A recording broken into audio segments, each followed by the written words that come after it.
What's up, everybody? Anthony Cosenza here with you on the Orange and Black Insider Bengals podcast, coming at you live if you're joining us Wednesday evening with my partner in crime, John Sheeran. It was a nice week for the Bengals this last week, and they've got a big one ahead. John, how's your week been going, man? It's good. I actually did some research right before we took the show. Never before have you and I done one of these shows coming off of a Bengals win where they won by more than 20 points. So this is the first for at least me doing the program after such a win. I look at you. You are such the statistician. That is why you have the immense Twitter following. That is why you are the talent of this show, my friend. You have all the stats, the data to back everything up. I love it. I love it. We have a lot to get to tonight. We're going to kick off in just a second here with a couple of special guests to help us preview the big game against the Ravens in week 7. So we're going to get to that in just a second. We are going to recap a little bit of the Lions game. We've got a couple of other things to get to as well. Part of our chat with our special guests are there's going to be a soundbite of the week in there. There's going to be some other things in there. So we've got a lot to get to tonight, and it is really just a big week, John. I mean, I will talk about it with our guests here in just a second, but a big week and maybe a little bit of a surprise that it's this big of a week for both the Ravens and the Bengals, huh?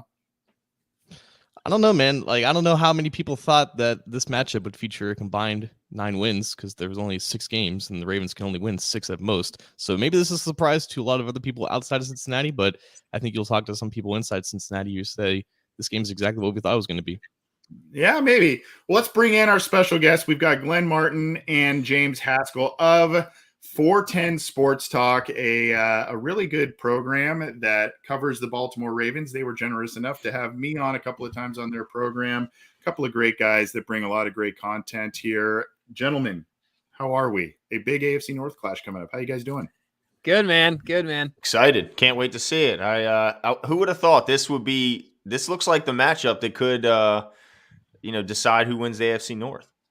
It very well could, based on the injuries that the Browns have accrued and based on the Steelers kind of looking like a mediocre team at best at this point. Bengals surprising some folks, and of course the Ravens are where a lot of people pegged them. Before we get to peppering you guys with a lot of different questions, I want to give your show and what you guys are doing a little bit of a plug. Again, 410 Sports Talk, they cover the Baltimore Ravens. Here is their YouTube channel. You can see, gentlemen, subscribed. We're subscribers now. Hey, tell us a little bit about your show and when you go live, how people can find it, all that good stuff. Yeah, so if I can indulge you guys just for a second, and I won't take that too much of your time here, but Glenn and I have pretty much been doing exactly what we're doing right now since we were children.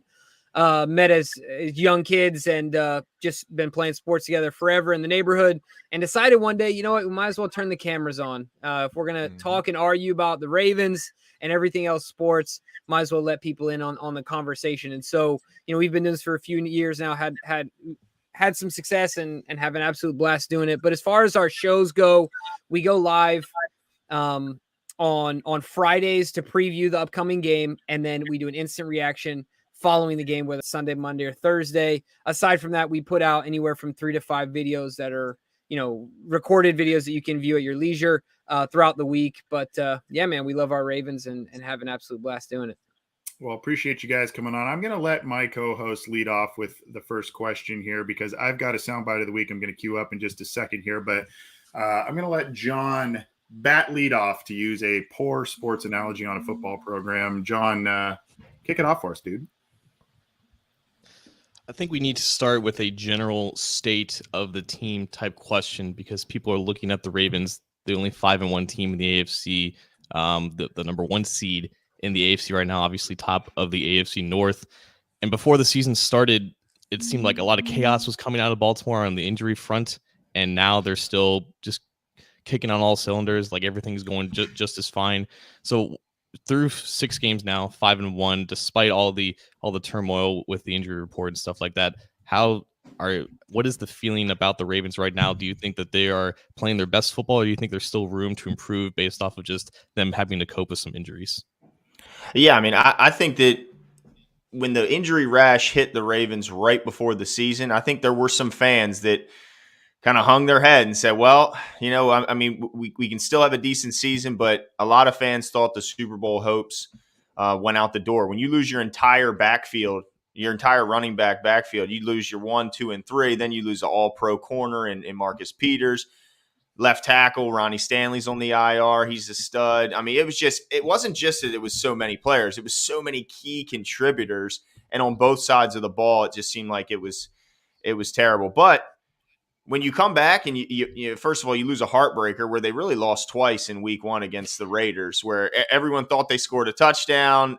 They call the players back on the field. They said, no, he was short. Then they throw an interception in the end zone. We got the ball back. And then they get it and they beat us. So we lost twice in week 1, which is why they decided not to lose since then. But really bounced back since then. Had some thrillers, some crazy games, which a lot of people said they shouldn't have won, but they pulled it out. The 66-yarder by Justin Tucker was certainly one that jumps to mind. But then last week, everything seemed to come together finally. The defense looked like the defense we expected them to look like preseason. And maybe, just maybe, the addition of Josh Bynes coming back to the flock was the key to it all, because it seemed like those young guys who they drafted, and some of which drafted very highly, just weren't playing up to the Ravens standard. So bringing Bynes back seems to have righted the ship defensively, at least for now. And the offense, as long as they have Lamar Jackson, I think everyone in the fan base and on the team feels like there's nothing that they can't do offensively. Well, I guess we're already getting questions here. One is from our buddy Blackthorn, and I guess we just got to get this and try and clear the air here. Stick up for our boy, number 55, Logan Wilson. Before we ask you the question about what you made of the comments here, we got a cutesy little graphic for our soundbite of the week. If I can find that bad boy here, and we'll play this for you here. Guys, I don't know what to make of it. We talked about it a little bit, but let's not even get cute with it. I'm just going to share the clip. This was given to us literally this afternoon from the producers of the Jim Rome Show. Logan Wilson made an appearance on the program today and was asked not only about Lamar Jackson, his thoughts on him, but the comments that have kind of run amok through the media here. So I'm going to share this with you guys. Hopefully you can hear it. Hopefully our listeners can hear it as well. This is on Vimeo. This is the link that they shared with us and wanted us to share with our audience. So here you guys go, and for our listeners as well. Here it is. Talking to Logan Wilson for a couple of more moments. You mentioned the Ravens, so they're all big, right? But this one especially, you've got Baltimore coming up this weekend. You were recently talking about Lamar Jackson and his added threat as a runner. As a linebacker, how do you go about preparing to face Jackson?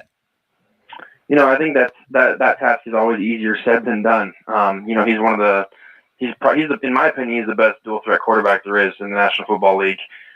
There's just things that he can do. There's a difference between playing mobile quarterbacks, and then there's guys they're just dangerous with the ball in their hands at all times, and he's the key to their success. And so we're always going to have our hands full playing him. Obviously we have a lot of respect for him, what he's done. He's always in the MVP race every season, and we're going to have our hands full, but it's going to be a good challenge for us. Logan, you just made the point, and you said it right off the very top. He's a dual threat. That's the phrase you use, dual threat. After you talked about his ability as a runner, some folks seem to think that you were knocking him as a passer and as a quarterback. Yeah. How frustrating was that for you? I mean, it was definitely frustrating because that's not me. Anyone who knows me as a person, that's nothing I would ever say. I would never disrespect someone like that. Everyone knows what he's done in this league, and it's very, very, very impressive. And like I said, he's very tough to bring down at all times. I was just trying to credit him as his gift as a runner, because he can make people miss like none other. So he's very good at what he does. So that is the clip that Logan Wilson came out with today. Now, James, I'll start with you, and Glenn, I know you got some thoughts too. Based on when those comments first came out, maybe the tweet that Logan Wilson talked about, and then what he just said there, what do you make of this whole thing, and is it bulletin board material if you are the Baltimore Ravens this week? Yeah, number one, it is absolutely bulletin board material. But to his credit, if you're asking my honest opinion, I don't think that he was trying to throw any shade or insult anyone, or anything of that nature, discredit anybody's game, specifically Lamar Jackson. But look, we're a Baltimore Ravens podcast, and we want Lamar Jackson to be as motivated as possible. So, if I'm the Baltimore Ravens organization or have any contact with Lamar Jackson, sure, I'm letting him know that, there's guys that still think he's a running back out there and wanting him to use it to add some fuel to the fire. No problem there. But yeah, I mean, I don't think that he had any ill will or malice, in his comments at all. But I hope that Lamar Jackson doesn't agree with my statements. Glenn, what do you think? Yeah, I mean, when I first saw I only saw the quote. I didn't actually see the video.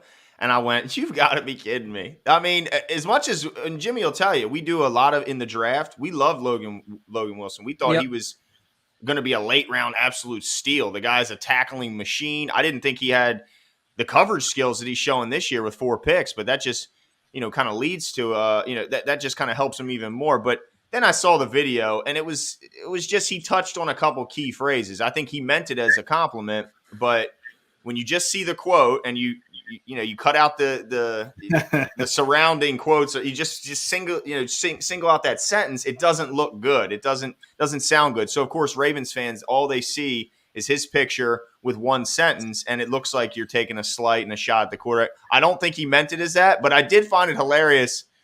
He sounded a little nervous in that clip, like he was like, "I may have just poked a bear, and I don't want to be the reason to give them any more, or to give him any more fuel to his fire." Yeah. I don't think the Bengals want he is Houdini 2.0, right?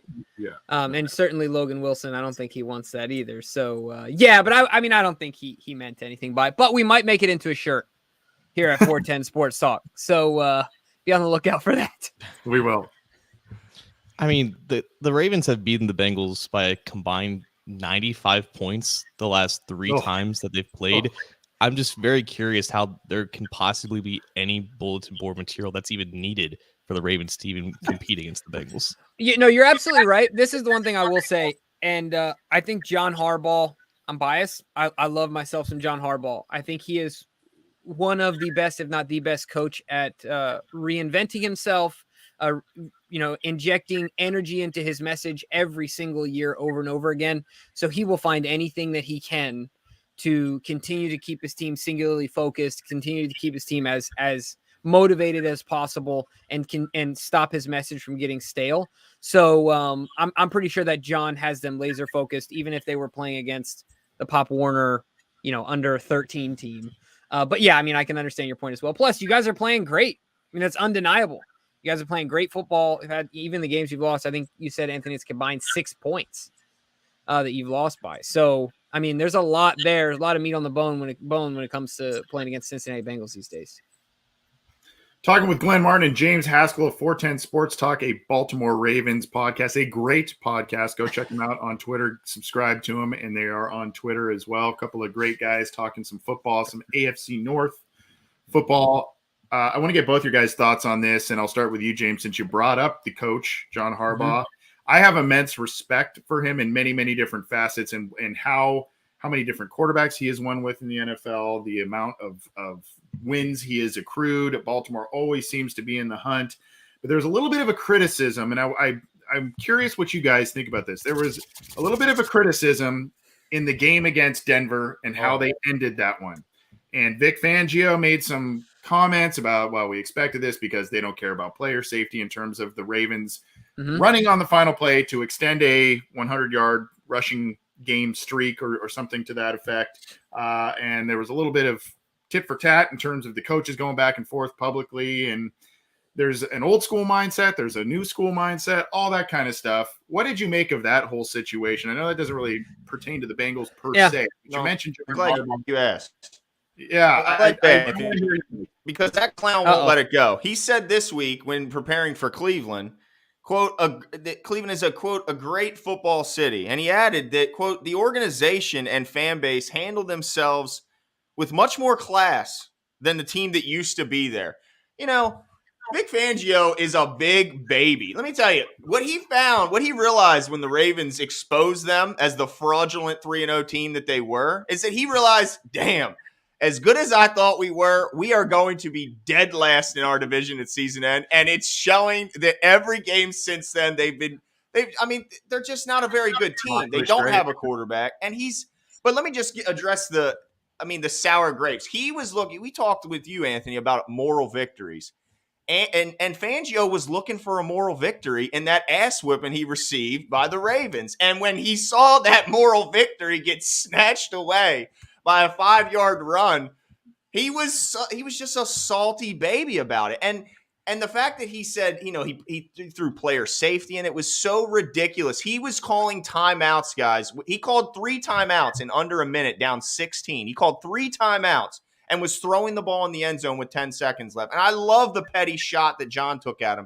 He said, I don't know of a 16-point touchdown that's going to tie the game with 7 seconds left, but he was throwing during that time. So if it's player safety, do you think the 6 play calls that you ran up in the final minute of that game that would have not made a difference as to who won, you think that was in concern of player safety? Do you think he was worried about his team when he was doing that, when it was pointless, the game was over? No, but the one play the Ravens ran in which no one was tackled, that's the play that is going to endanger the safety of the players. It was absolute sour grapes. The guy is a baby, and guess what? He will be jobless at season's end.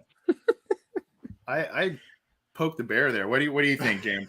Yeah, no, I agree with Glenn 100%. He's exactly right. I mean, it was childish. He was emotional, and look, John Harbaugh is the type of guy, if you know anything about the Harbaugh family, first of all, saying it is this, I knew it was going to be this way, this, that, and the other. Everyone knows that the Harbaughs are, referring to Fangio's comments, everyone knows that the Harbaughs are a relative, they're a classy family when it comes to football. They know football unwritten rules. They know football written rules. He was born with a helmet on and a headset. I mean, John Harbaugh was, born into the tradition of football, but there's also the competitive never say die until all the clock say 0. Is it over? And like Glenn said, I mean, John put it to bed and said, dude, if you want to score a 16-point touchdown, go ahead. But if not, look, the interception doesn't happen if he doesn't call the timeout. We don't even get the ball back if he doesn't get the timeout. So Fangio made his own bed, and now he's got to lay in it. I mean, it's just really that simple. I don't see if there was anything egregious or unnecessary about it. I think I can speak for our fans and our listeners when I say that if any team doesn't tolerate moral victories and garbage time points, it's definitely the Ravens, which is why Wink Martindale, I think, called out the Bengals for kicking a field goal when they were down 27 a couple years ago. Yeah, here. There's a little comment there, yeah. Fair enough. Yeah, no doubt. Absolutely. Fair enough. Wink Martindale is not John Harbaugh, though. This is That's true. You guys really, and I don't want to take one from John here, but you guys brought up his name too. Josh Bynes, he came in last year for the Cincinnati Bengals, was a street free agent, and came in and really kind of solidified things for the most part on a defense that was in major transition. Wasn't outstanding, but played pretty well, and so much so that after the 1-year deal expired, a lot of our listeners, a lot of Bengals fans are going, what's the deal with Josh Bynes? Where is he landing? Where is he? What's he doing? And the Bengals fans kind of wanted him back, and then lo and behold, he goes back to the Ravens. Not only that, he was kind of on the practice squad from what I understand early this year. He now, as I read an article on Baltimore Ravens, I related on our Happening Headlines show earlier this week, he now has ascended, it sounds like, to the starting middle linebacker, pushing Patrick Queen to the weak side spot, starting there because they want to maybe try and put Queen in a more comfortable position, and they trust what Bynes does. Can you guys talk a little bit about what Bynes did last week and the hopes you have for him going forward? Yeah, I mean, Josh Bynes is just right place, right time type of guy. He's old. He doesn't make the mistakes. He doesn't have the mental errors. So while he has physical limitations that Patrick Queen can beat him in a foot race. There's no doubt about that. But a lot of times that speed, Patrick Queen runs himself out of place. He overruns things constantly. He just doesn't have good football instincts. And he's not good at, deciphering the play and then making a play on the ball. He just oftentimes is too comfortable being locked up by an offensive lineman and is just fine being stuck in a belly button. And that's just not going to cut it here in Baltimore. There is a long tradition of linebacker play in Baltimore. And if you can't cut it, especially as a number 1 pick, then, I mean, they're going to find a replacement for you. And the fact that Bynes is a member, he played with the old guard. He played here when Ray Lewis was still here and Suggs was still here and Ed Reed was still here. So he can teach these young guys how to play. He can bring a calming force to the group, but they're not ready to give up on Patrick Queen. He's a young guy. When he came in the league, he was the youngest player in the league. So he's still got some time to grow, but this having Bynes allows Patrick Queen to be put in situations where he can succeed, but not be exposed for the young player that he is. He only played 1 year at LSU. He's behind a bunch of really good linebackers who are now really good in the NFL. So he just needs time. But it was too much. They had to squint when watching him have these growing pains on the field. So I think they're gonna still hope that he can turn into the player they were hoping for and let Bynes kind of be that nurturer that gets him there. Yeah, the biggest thing for me, and Glenn and I have talked about this, is I don't know if you can teach someone to enjoy, the physicality of the position, right? Like the physicality that requires, and he seems to shy away from it a little bit in his tackling and his engagement with offensive linemen and opposing blockers. So that's my concern. I don't know if you can teach that like dog, if you will. But yeah, just that's my concern for Patrick Queen. I think the other things can come. He's as athletic as they come at the position, but I do worry about that being part of the mindset and a requirement for the position. All right, so I want to get to the question that's on everyone's minds. The Ravens have the 8th best offense, I believe, in EPA per play. They're the 6th best offense when it comes to drop back EPA per play. They're passing the ball fantastically. The question that every Bengals fan wants to know is how much is that because of Kevin Zeiler? He's the one it must be him because it can't be Lamar, right? He's the running back. Right. I mean, it's got to be. Right. Yeah, no, but he's been fitting in well. He's a lunch pail guy. He gets the job done, man. Yeah. I mean, he's better than DJ Fluker. He's better than Ben Powers was last year. He's certainly been a calming force there and helped. I think he's helped Bradley Bozeman in his transition back to center. And he's certainly helping Patrick McCarry right now, who nobody would have thought would play as well as he has at right tackle. When we consider the last time when we saw him last year, he was the center throwing the ball over Lamar's head and got him concussed and eventually put out of that game. So, I think that having a calming force, a veteran force, is definitely helpful in the interior. Well, I don't know how to take this comment here. Bengal Kyle 513 said John should be more like Glenn. I don't know if that's. They're upset they can't see my mouth. Like I have to put my mouth next to the mic in order to sound as good as I do. If I go back here, then no one can really hear me. But now, yeah, it's better here. I just think Kyle's not really a Vic Fangio fan, I think is probably what happened there. But guys, look, I this is one of the reasons why I think one of the many reasons why I think John Harbaugh is the front runner for coach of the year so far. It's the ability to have his team overcome the injuries. I don't know how. Maybe you guys can shine some insight on it. When you had J.K. Dobbins go down, then you had running back after running back and player after player and guys landing on IR, and here they are at 5-1. Is this just like a next man up thing? Is it a depth of the roster? Is it the the overall structure of what they do on both offense and defense, and they just find a way to I don't really have a good answer for it. I hope you guys maybe have a good answer for it. Yeah, it's okay. We can help you out, Anthony. Don't worry. It's pretty astounding how they've been able to overcome those injuries. Yeah, so to me, it's a multifaceted answer, but when you're specifically talking about John, I think one of the things that goes under the radar when it comes to John Harbaugh, and I think that's important as a coach, is your ability to build a staff. I think that coach of the year this year, Urban Meyer, has built himself a great staff. Now I'm being completely sarcastic. You can look at the mistakes he made in his hiring from day one. I don't think he built an adequate staff for the NFL. John Harbaugh has some of the most accredited coordinators, accomplished coordinators, and then he gets very unique in his hiring, and he allows guys to grow into their role. And what that does is that it allows for player development and depth of your team to improve, and then it allows you to be a good football team on all three phases. I think that's what we really saw last week. Lamar didn't have the game of his life against the Chargers. He played well, but he didn't have the game of his life by any means. But in all three phases, we were obviously the most prepared team. And I think that's not just to John's credit. That's his ability to hire and allow his guys to coach. And so I think that to me is John's secret when it comes to consistent being a consistent competitor in the AFC every year in and out. He's an absolute leader of men. That's why, I think his brother does better in college. He's more of a dictator and likes to be the star of the show. And that's great. It's not John's style. He's a much better manager and leader of men and not folks that he can just tell what to do like his younger brother. Yeah, and I think Jimmy is 100% right. But as far as how the success of the offense, I mean, you give some credit to John Harbaugh for weathering that storm and getting guys focused when some guys may have wanted to drop their head when they saw Gus Edwards go down after JK. Oh. And then here comes Justice Hill. He's coming back and boom, he's gone for the year. So just keeping these guys and making sure the message is still, our goals are still in front of us. Yeah, we've had some tough ones, but we can still go out and achieve any goal we want.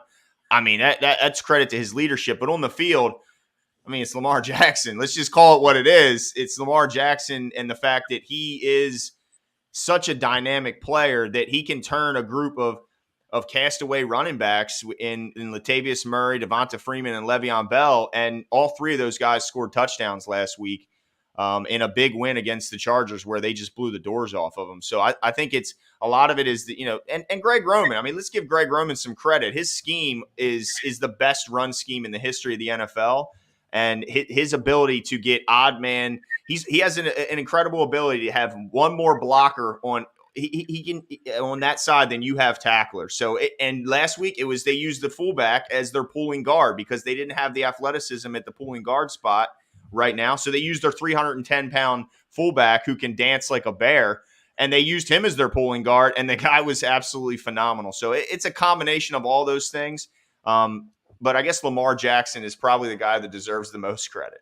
Yeah, I mean, we've coined him as Omar Little on the show, paying homage to Michael K. Williams, but he is a one-man band. I mean, he's got the shotgun and the trench coat, right? Like, that's how Lamar does it, and the impact he can have on a game.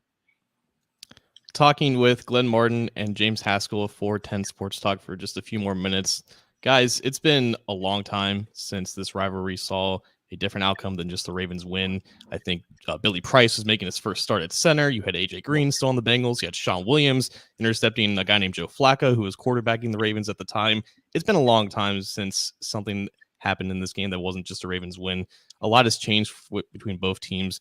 Now, with both teams having a combined 9 wins, from the Ravens' perspective, what about the Bengals, this current iteration of the Bengals, is, I guess, scaring the Ravens the most? What is going to be the one thing that has improved the most that I think that you think that they need to kind of key in on? Yeah, I'm nervous about the passing attack, the deep stuff down the field. With Marcus Peters being gone, I mean, we have Deshaun Elliott and Chuck Clark, who are solid safeties. But outside of college, I mean, and his most recent interception, Deshaun Elliott hasn't flashed ball skills in the NFL. And if there's a single knock on Marlon Humphrey, is that the deep ball can get to him. And so I think the Bengals' ability to, every time I watch Bengals highlights, there's a long ball down the field, a few of them. And so you guys have the horses, have the quarterback that's willing to do it. He's not scared to push the ball down the field. So that's the one thing that certainly gets me nervous about this game. And hopefully I'll gain some favor in the eyes of your viewers here who don't seem to be too excited or be too convinced that the Cincinnati Bengals are going to lose. That I'm so happy to watch Joe Burrow flourish because I hate Baker Mayfield. Joe Burrow has absolutely become the star of Ohio, the best quarterback in Ohio, and I couldn't be happier. Now, I hope obviously we get the win this weekend. But I like Joe Burrow as a person. I think he's awesome. I like what he's made of. I like what he's built from, and I'm excited to see his career. But yeah, I mean, I think him pushing the ball down the field makes me a little nervous about this week. Yeah, I mean, I agree with you. I think Joe Burrow had the greatest college season I've ever seen. I mean, that run he had with LSU he beat every good team and beat them handily. So I knew he was going to be good, and he definitely has been. But what scares me the most is that they can, they got good players, not just on the outside, but in the backfield. I mean, Joe Mixon is a stud. I mean, you can't deny that they can beat you in both ways. And we saw when the Colts came to town, Jonathan Taylor was a big problem. And in combination with those guys on the outside. So I'm a little nervous in the sense that they got good guys. They got talent on the outside and in the backfield. They got talent everywhere offensively, so it's going to take a complete effort. And if we keep seeing tackling issues like we've seen before the Chargers game, then their short catches, their short runs that normally would be stopped if you have a good tackling team. The Ravens haven't been a good tackling team, so they get a lot of yak, whether that's yards after contact or yards after catch. Teams have had a lot of yak yards against the Ravens, so tackling has got to be the number one priority in this week's preparation. Where do you see this one going, guys? Score-wise, I really endear yourself to our listeners, please. With make some friends, make some fans here. I tell you what, I'm not going to come on here and predict a blowout. I did not expect a blowout last week against the Chargers, but I think they were hurt by a little bit of some scheduling. They showed up late. They're playing early. It's a long trip. So I'm not expecting that this week. I think they're a good team, the Bengals. I think this is going to be a close win for the Ravens, but I think it's going to be close. I think I got it 27-24 right now. Good matchup, but let's just hope it comes down to a kicking game, because if it comes down to a kicking game, fellas, I mean, there's no one in this universe we'd rather have than JT in the backfield. Yeah, and so the way I'll give my answer is this. Before the season, we did a prediction. I had the Ravens sweeping the Steelers and the Bengals, and in fact, I had them splitting with the Browns. I am off that ship, and I think that the Ravens will sweep the Browns and the Steelers. I'm starting to think they'll sweep the Cincinnati, but I don't think it will be this week. I think it might be when you guys are at home later on down the road. I do think the Ravens pull this one off, and I call it 34-28, 31-28, something like that. A good game, and the Ravens get a stop late in the game. So that's how I see it going. But it's also very likely that the Ravens split with Cincinnati in this season, and I can definitely see that happening. So you didn't endear yourself to our listeners. Oh no, you can't. You have an opportunity to here. If you guys can see the screen, there was a question from the Positive Universal Project, David G. Oh, that's a mouthful of a name there. How much do Ravens fans hate the Steelers as much as us? We can kumbaya. We can have a kumbaya moment. Absolutely. Loving the fact that Big Ben is an absolute disaster. How about Juju Smith deciding to go back to Pittsburgh and not play here in Baltimore because he thought he'd have better numbers? Well, even when he was healthy, his numbers were trash and were worse than our number two. So, we can certainly rejoice in our hatred. Ben Roethlisberger is a slob. Yeah, he is a big slob. He needs to retire. And look, they're this close to quarterback purgatory. They're they're pretty much there. I mean, they have nothing Cam Newton in the already. chamber. What's that? Call in Cam Newton already. Like, geez, a whiz. We hate the Steelers. Look, let me tell you this. At my parents' house as a child, I had a friend tried to show up with a Pittsburgh Steelers jersey. My mom did not let him in the house till he took the shirt off. Wow. No joke. Took it off before he Wow. walked in the house. Wow. So yes, we do not like the Steelers around here. That is intense. We're talking with James Haskell and Glenn Martin of 410 Sports Talk. Great chatting with you guys. I'm going to bring up your YouTube channel again. Thank you. I put the link to it in our live chats. So folks joining us on Twitter, folks joining us on our YouTube channel, or on the Cincy Jungle Facebook page, have that link there. Real quick, tell us about your show once again, where people can find it, and get some info on the Ravens from two great hosts like yourselves. Yeah, we appreciate it. So, it's 410 Sports Talk on YouTube. You can find us on any of your podcasting platforms, as well as on Twitter at 410_Sports Talk. We go live after every game. We go live in preparation on Fridays for the upcoming game. We have a member of the opposing media every Wednesday on our show to give some insight from their point of view. We just love talking Ravens football. Hate the Steelers. Can't stand Baker Mayfield and the Browns. So we can at least agree on some common ground. Appreciate always being kind to us, Anthony. Thanks for always coming on with us. And John, it was nice meeting you. Likewise. Thank you, guys. Appreciate it, guys. Thanks for your time, and we'll hope for a good one this weekend. Should be a fun one, regardless of the result. Enjoy, and have a great rest of your week, and maybe we'll catch up again on the rematch. Absolutely. Let's just pray everyone comes out healthy. That's right. Take it easy, guys. Have a good one. That's James and Glenn from 410 Sports Talk. Go check out their podcast. Good guys. Great show. That was a fun chat, man. They got passion. I like it. 2 covers too. 6.5 point spread. Yeah. I don't know. I'll take it. Yeah. I will tell you this: in my chat with them, they have some respect for the Bengals and what they've shown on film so far this year. They were not shy about that. They were very effusive with the praise for the Bengals and what they've shown. So at any rate, great having them on. Go check out their channel. They're doing some great stuff over there. Fun guys, and we were glad to get them on our show. We're going to continue on. We're going to maybe go a little rewind and talk about the Lions game, some of the sights and sounds there. We've got a stat of the week and maybe some other stuff if we have enough time. Like I said, jam-packed show, but we're going to get to that in just a second. Before we get out of here, I want to remind folks that we are on all of the audio platforms, all the major ones: iTunes, Stitcher, Spotify, Google Podcasts, iHeartRadio, any of those. Our Cincy Jungle podcast channel can be found on those. You can subscribe to it, where you can find our show, The Orange and Black Insider. Orange is the New Black by Ace and Zim. Congratulations to Zim, who just got married, by the way, it was on game day, on Lions game day. So congrats to our boy Zim. And of course, the great work also done by Matt Minnick with his Coach Speak or Chalk Talk episodes, all of those on your favorite audio platform. And of course, there is an icon right by the Bengals B on John's shirt there.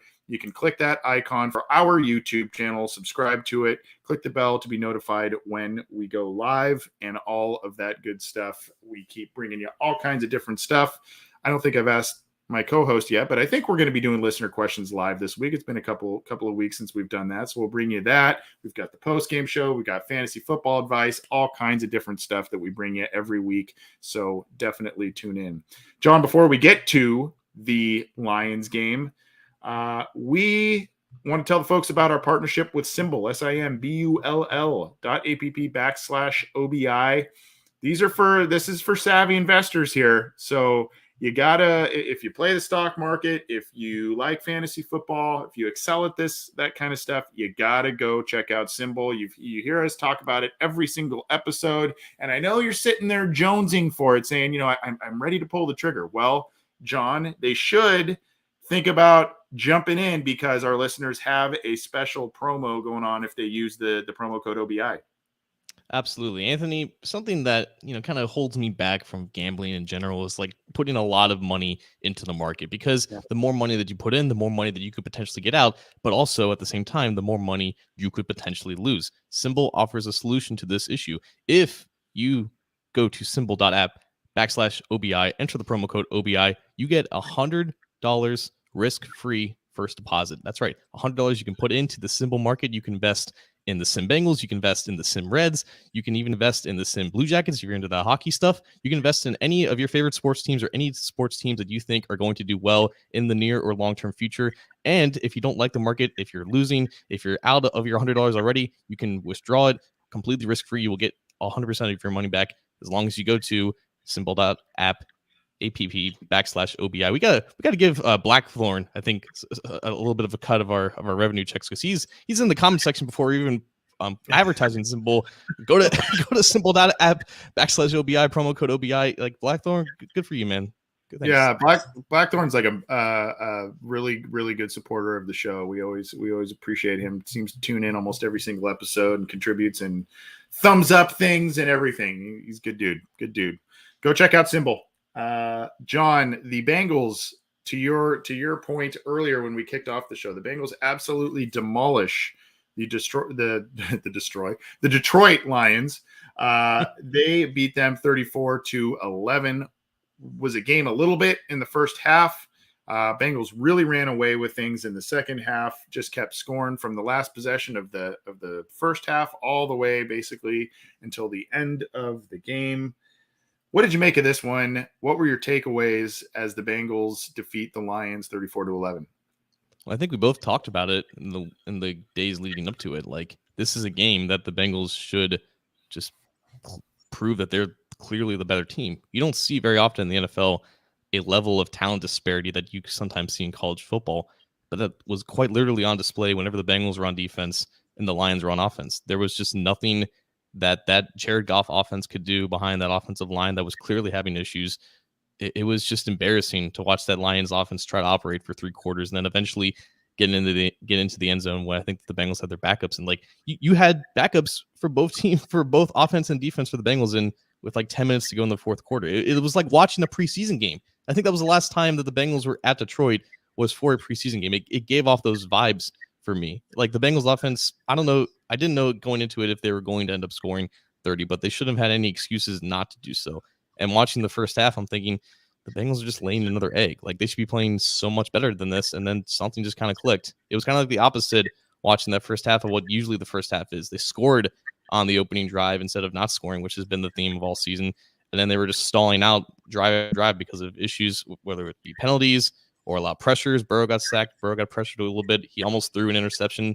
And then, of course, we see him launch a deep one to Jamar Chase. And then the world is fine again. And then they pour on 34 points. So, yeah, it was a fantastic win. It's been a while since they won in this fashion, but it should have been expected based off just the embarrassing talent disparity that was on the field. Yeah, the Lions made a little bit of a game of it early, but that was because of 4 straight drives by the Bengals where they threw an interception and had 3 3-and-outs after that. So that was a little bit concerning in terms of offensive production. But what they did, John, they scored points right before halftime, and they scored points coming right out of halftime. 10 points in this one. I believe by my math, it was 31 points scored before half that the Bengals have, and 27 points coming out of half on their last possession of the second quarter and respective first possessions of the third quarter.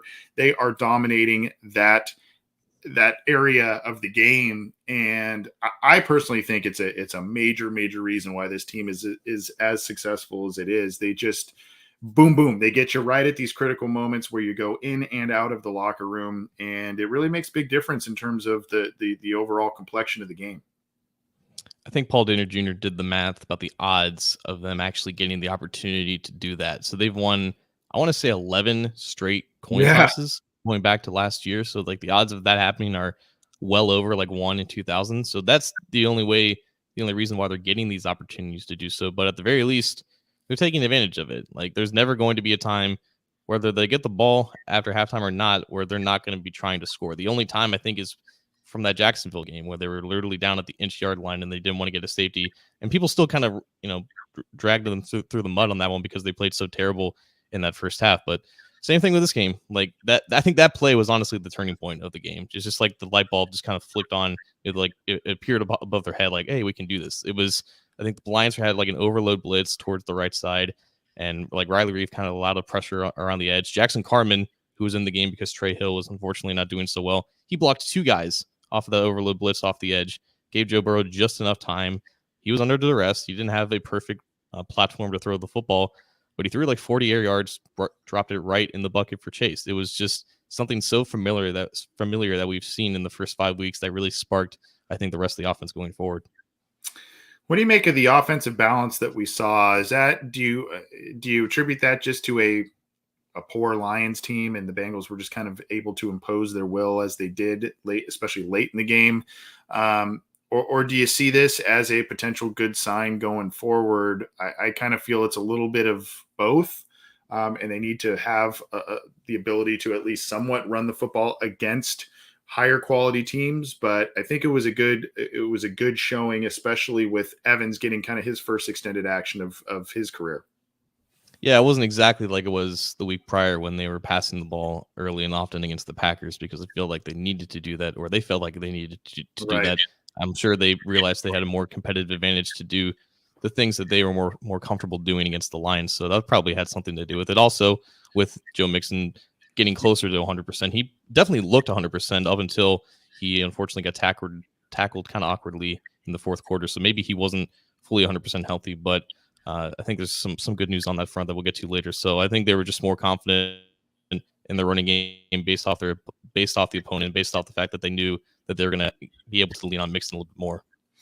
Yeah, nice bounce back game from Evan McPherson, kicking the football, made 4 extra points in his 2 field goal attempts. That was nice to see. The Bengals made a little bit of a switch at punt returner. It would seem Trenton Irwin taking over for Darius Phillips. There was another instance where Phillips caught the ball and just made some kind of poor decisions there. I don't know if you have some thoughts on that and or if you think we should start seeing a little more Trenton Irwin going forward returning punts. Poor Phillips, man. Like the last 2 years, there's been injuries constantly at cornerback. having to always replace Trey Waynes, and he gets rotated in with LaShawn Sims, which is almost like an insult when you hear it out loud. And then this year comes along and they bring in Eli Apple, and then Apple gets the reps over Phillips, and then Phillips barely sees the field even when Chidobe Awuzie gets hurt. So he's basically out of cornerback. The only thing he has left is punt returner, a spot that he has never really played since his college days. He's out of kick returner because Brendan Wilson's back there, and then he can't even do punt returner right. And then they bring in Trenton Irwin. He stays in. He barely does even better than Phillips Irwin does, but at this point, it's just hard to see Phillips getting that role back. But that role was all that he had. He's basically going to sit on the bench until his contract expires at this point. Yeah, it would seem that would be the case there. Evans also played very well. You mentioned that a little bit, played very well. Now seems to have ascended to the backup running back spot. There hasn't been, I guess we can transition into this a little bit as we kind of give our own little mini version of the Ravens preview. There hasn't been much on the Samaje Perine update that I have seen. So he, I think, is still on the COVID list, if I'm not mistaken, correct? So now I don't know if that is the situation that prompted Evans to be promoted to the backup running back, or if it was the performance, or potentially both. I was really impressed with Evans, who also has a little bit of an injury issue this week, but I was really impressed with Evans helping out in 3 phases: passing, pass blocking, receiving, and rushing this last week. Yeah, so just to confirm, Perine is still on the COVID list, and this is as of Wednesday night, so he did not practice on the first practice leading up to the next game. But yeah, Evans, just a perfect game in the perfect setting. Like, that was 40 miles east of Ann Arbor, where he was just wasted away under John Harbaugh's brother in Michigan, and in the same stadium that I believe he told reporters after the game he worked at while he was on academic suspension. He was away from the football team. He was working security for some type of a football event at Ford Field. Just to go back to that same setting, be the first Bengals running back drafted after Joe Mixon to score an NFL touchdown. They've drafted Mark Walden, flashback Wednesday right there, Travion Williams, Rodney Anderson, Chris Evans is the 4th guy that they've drafted. They've constantly been trying to find this complement to Joe Mixon going forward to replace Giovanni Bernard. New number 25 does exactly what I think a lot of fans remember Giovanni Bernard doing, but never quite like that as a receiver lined up against, albeit a slow linebacker in Jalen Reeves-Maybin. But what a route, man. What a route, what a catch. Yeah. And to follow it up with like 3 picture-perfect pass blocking reps. And like you mentioned, some standout special teams plays too. So a perfect game for his first real opportunity.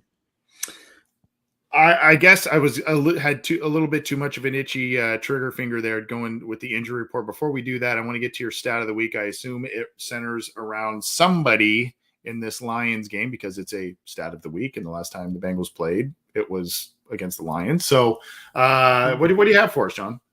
Well, I'll tell you, it's not necessarily has to do with this game, but it is something that I was curious. The stat. You can hold off if it's better to hold off.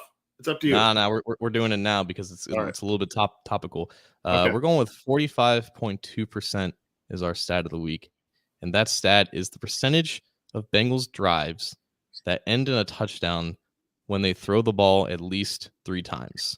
Now, this stat, put into context, is 3rd in the league. The only 2 teams that are higher than them are the Cardinals, who are scoring on 50% of these drives, and the Chiefs, who are scoring on 45.5% of these given drives. And I found this out when I believe it was Timo Risque of PFF. He does a lot of their data work, who tweeted out his weekly update of how many, what is the percentage for teams that are converting their first series into another first down.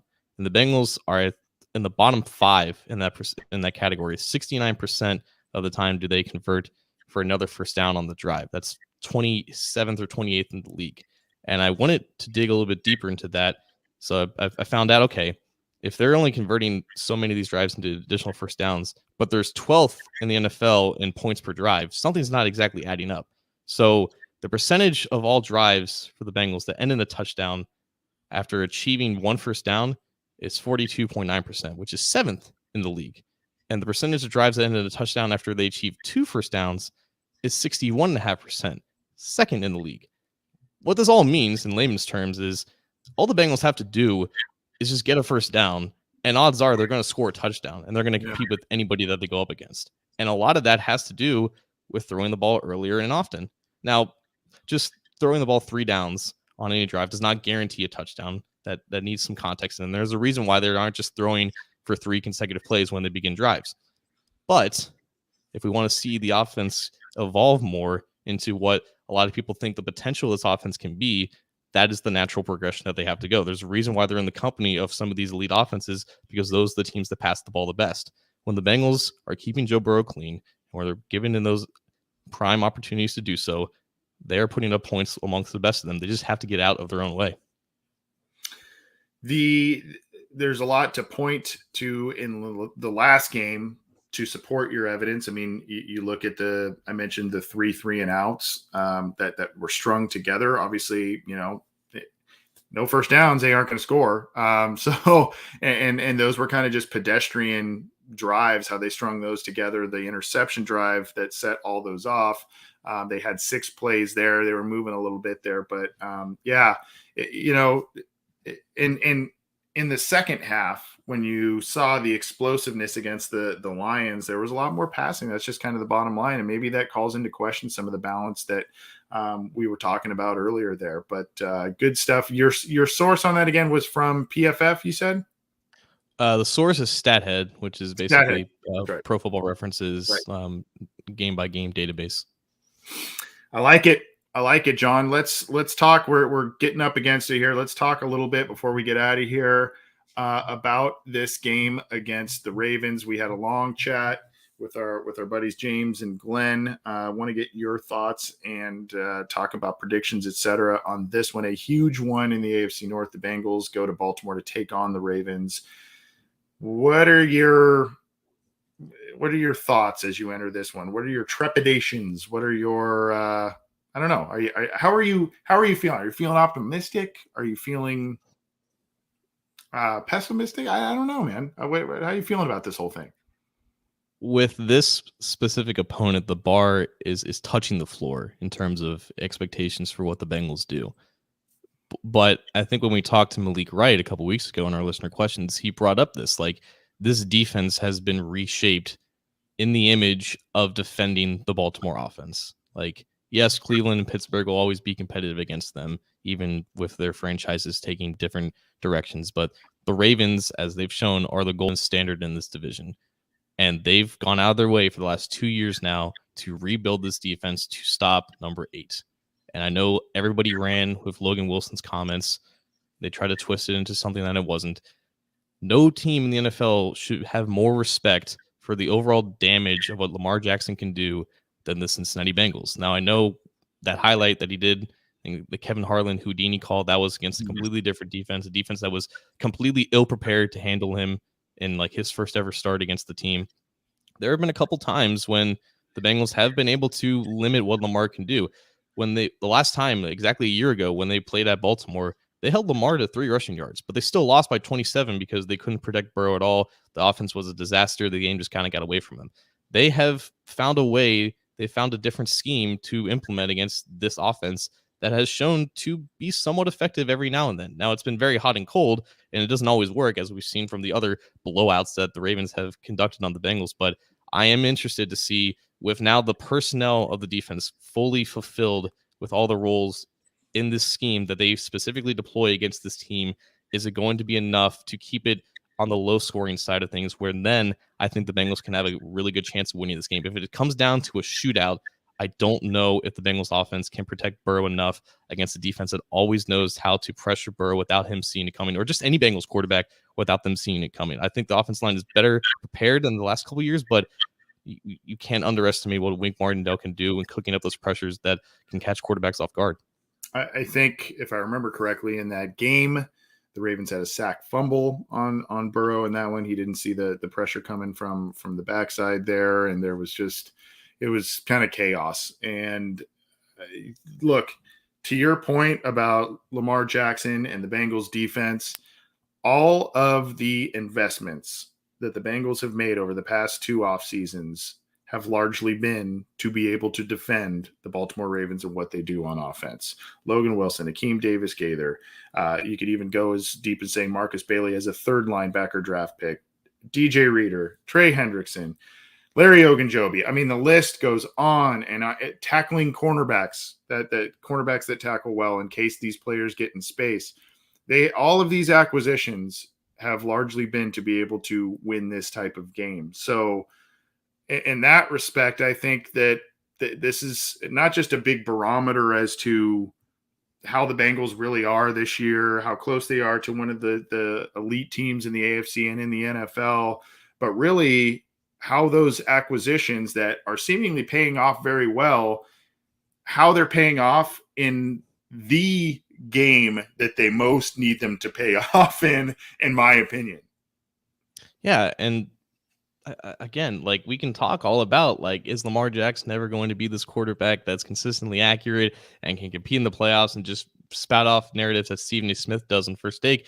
At the end of the day, he owns the Bengals. Honestly, like, I'm sorry, when Aaron Rodgers was in the Bears end zone yelling at Bears fans that he owns them, like, that's what Lamar Jackson has free reign to do against the Bengals right now. I know he's still young. He's even younger than me, but he's that successful. He's just that dude. And until the Bengals find a way to outscore him and completely shut him down and fulfill the plan that you talked about, like the whole plan of fulfilling this defense and putting together this defense, then that's just the status quo. And this game is a measuring stick in that sense. I know that the Ravens and what they do, it's not standard compared to every other team because of how their offense is structured and just the variable of having Lamar as your quarterback. But like the every team in the division runs like the Ravens own the division right now. Like, they're at the top and every team has to go through them to get to where they are. So this is a kind of measuring stick in that sense.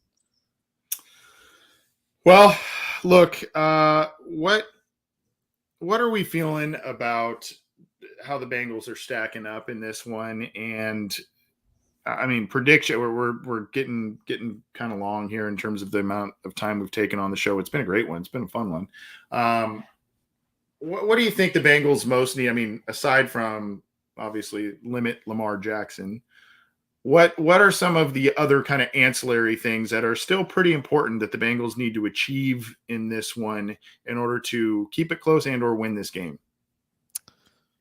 I think also pressuring Lamar in general. Like, it's a lot been about just containing him and limiting the amount of damage that he can do with his legs. But I think Trey Hendrickson has done fantastic in the first 6 weeks, but he's going up against a not so very good tackle anymore in Alejandro Villanueva, who I believe did not practice on Wednesday. So it's up to him it's one thing to get to Lamar. It's another thing to finish him entirely. So Lamar has had great success throwing the ball. And if they can have any semblance of pressure to actually get to him, that would be fantastic for them. Chidobe Awuzie is going to have his hands full with Marquise Brown, who's producing like a wide receiver one.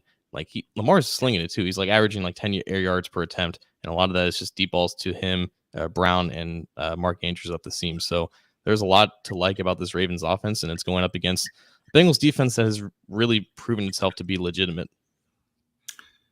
I'm not overly confident in Eli Apple, but I am confident in Awuzie. I am confident in the Bengals secondary in general.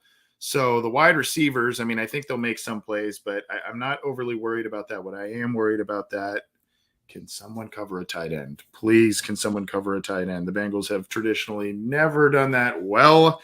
Logan Wilson has made plays in the middle of the field to help with that. Maybe a 3-safety look with Ricardo Allen back in there, Von Bell doing some different things closer to the line of scrimmage, and Jesse Bates. Maybe that'll help confuse some of the looks that they're giving Lamar Jackson there. Before we get to predictions, John, let's go over, since I omitted this earlier, let's go over the injury report. You mentioned Trey Hendrickson and Jackson Carman were limited. I believe you put this up on Cincy Jungle itself. This is the practice report. Bengals here, kind of a normal rest day for Hopkins. Tupou didn't practice. A little bit of a surprise there. Ricardo Allen, we just talked about him, limited. Jackson Carman limited, and then Chris Evans popping up there. That's a little worrisome. Clark Harris popping up there, a little worrisome. And then, of course, you got Joe Burrow and Mike Thomas on there. Anything standing out to you? I think the Jackson Carman one, the non-injury, the rest day. I don't know if that has to do with kind of the illness stuff or what have you, but that's another one that kind of sticks out. Yeah, I think they were just giving him time to rest up from his his sickness from Sunday. But yeah, Chris Evans with the hamstring, it's not great. I guess Joe Mixon was the only one on the roster who was practicing full. It's also weird because like when they're practicing limited and they haven't had like a practice before, you don't know if they were fine and then maybe they injured something in the middle of practice. I think that's exactly what happened to Deontay Smith last week when we talked about on this program about potentially stealing the left guard job, and then he injured his meniscus in Wednesday's practice. So I think we'll have to wait until Thursday to see if those guys are going to continue to be limited because they're just dealing with something minor, or they ended up hurting something in the middle of practice. Yeah, and then continuing on here, the Ravens, though they've had a lot of people go on IR, their list isn't overly long, but there's a lot of did not practice, including Villanueva, who is kind of becoming an important player in the wake of Ronnie Stanley going on IR. You've got Sammy Watkins didn't practice. Tavon Young, a corner, didn't practice. Jimmy Smith had a rest day. Latavius Murray didn't practice. Justin Houston had a rest day. So I don't know if anything's sticking out to you there, but the cornerback situation and, of course, Villanueva stick out to me. Yeah, everyone's talking about the Browns and how they're going through a bunch of injuries. The Ravens have been dealing with this for a month and a half now, ever since like 4 running backs got hurt. If Latavius Murray doesn't play, I don't know the entire situation with him. I guess it's the Le'Veon Bell show. He was just signed to the active roster after being on the practice squad, and I guess being elevated a few times off of it. So that'll be interesting to see. Patrick Queen being limited, something to monitor as well. But yeah, like who's going to be a running back behind Lamar? That's something to watch for. Yep, absolutely. That's the injury report as of Wednesday. We've kind of given our 2 cents. We've talked to our special guests about the Baltimore Ravens in this game. Thank you to our good buddy. We got to get him on for the rematch too. And Graven Vids, great guest there. Saying Sammy Watkins most likely won't play. Your prediction on this one? What do you think here, John? Score prediction if you have one. So I didn't talk about this initially, but I think it's also something worthy of bringing up. The last time they faced a defense like this, where they should be like legitimately scared of the pass rush, was the Bears, and we all saw how they kind of handled that. The offense was very bland. They didn't attack downfield until it was just too late. Their secondary, even though the Bears secondary wasn't tremendously talented, it was just sitting up on routes and it was completely limiting the offense. I want to see how much of that changes against the Ravens defense, because I know that they're going to be trying to get the ball out quickly because, again, Justin Houston and Odafe Away. I want to get his name right. Those guys are dangerous off the edge, and they're going to stunt, and they're going to twist, and they're going to delay. They're going to show blitz in the A gap. They're going to drop 3 guys in the coverage, and they're going to go blitz 3 guys. They're going to do a lot of things to confuse Burrow because that has worked in the past. I want to see how they overcome that while still putting pressure on the secondary, because they need to utilize what they're best at, and what they're best at right now is stretching the field with Jamar Chase. And if they can't do that, it's going to be hard for this Bengals offense to keep up with the Ravens offense. I want to see it in order to believe it. I'm not comfortable in predicting that it's going to happen, so I'm going to have to agree with our guests from earlier. I think the Bengals lose this one pretty closely in the form of like maybe a 23-17 game. Yeah, I'll say like 28-23, 28-24, something like that in favor of the Ravens. I agree with you. I think the Bengals offensive line has shown, marginal improvement over the prior year. There's been some, Jonah Williams has been playing pretty well. Riley Reif had a rough one last week. And it's that interior that you really got to focus in on. Quentin Spain's been playing very well, but the right guard has been an up and down type of situation. Trey Hopkins just doesn't seem to be quite 100% all there yet. And he hasn't really been one of their best linemen so far. And how does this offensive line, how does Frank Pollock and his effect, how is he going to be able to coach these guys up to match up against some of the things that they will see that you mentioned, the stunts and all kinds of different looks, the crazy things that Baltimore defenses like to do traditionally. What are they going to do to be able to handle that? And I saw a comment from our buddy Brian in Iowa earlier talking about Joe Burrow constantly references that game against Baltimore where he didn't recognize the blitz and fumbled the ball away, and there's all kinds of struggles from him and the rest of the offense. How much has he learned since that last game? How much has he been able to say, this is what's probably coming this week. This is what we have to do. And will the mistakes be very, very limited, which they will need to be in this game for the Bengals to be not only keep it close, but potentially win. I'd like to say that the Bengals win. I'd love to see it on the leg of Evan McPherson on a game-winning kick field goal with Justin Tucker on the other sideline there. I think the Bengals have a shot, but I just think Baltimore right now, and it being in Baltimore in the middle of a road game stretch for the Bengals, I think that's just a lot to kind of handle at this point. But we will see. It should be a good one going forward. John, let's drop the mic and get out of here. What do you have for us, bud? So I just wanted to show off the stuff that is currently being worn by Randall at the moment. On his torso, we have a shirt from our friends at Breaking Tea. It's the New Cats on the Block t-shirt that you can find by going to our page at Cincy Jungle or just going to breakingtea.com and search New Cats on the Block. You got drawings of Joe Burrow, Jamar Chase, Tyler Boyd, T. Higgins, and Joe Mixon on a nice design like that. And also on Randall's head, we have a hat from our friend at Jeff Trenopole for Sports with Strawberry Ice. He was kind enough to ship that to me. It's a nice Jackpot Joey number 9 hat. So definitely check out merchandise from our friends and our sponsors.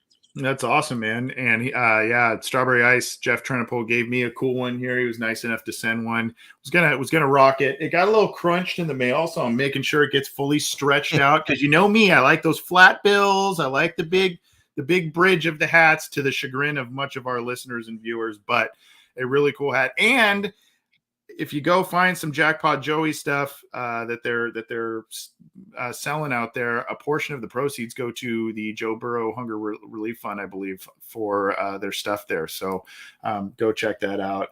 I just want to say thank you to our guests, 410 Sports Talk, Glenn Martin and James Haskell. Really, really fun guys to talk to. Go check out their podcast. I guess shameless self-plug. I'm on that this week, so you can hear me just kind of babble, but good show nonetheless. We got more coming for you on this one. Listener questions live, fantasy football advice, post-game reactions, the whole gamut. We're gonna bring it to you. Looking forward to this weekend, John. I think it's going to be a fun one. Even though the Bengals may not end up on the right side of things, it should be a fun game regardless. In regards to McPherson, it would be nice if Tucker hits a 50-yarder, McPherson hits a 55-yarder, Tucker hits a 60. McPherson breaks Tucker's record with a 69-yarder at the gun. Yeah, there you go. I like it. That would be poetic justice for sure. Well, thanks. Have a good week, dude. Appreciate you. You too, man. Yeah, all the insight that you bring. You bring it every week, and you're awesome to work with, my man. And thanks again to the guys at 410 Sports Talk. Enjoy this week. Keep it to Cincy Jungle for all your news, opinions, analysis, all that good stuff on the Cincinnati Bengals, and some podcasts as well on the Cincy Jungle podcast channel. Take it easy, everybody. We'll see you throughout the week with more episodes. Later.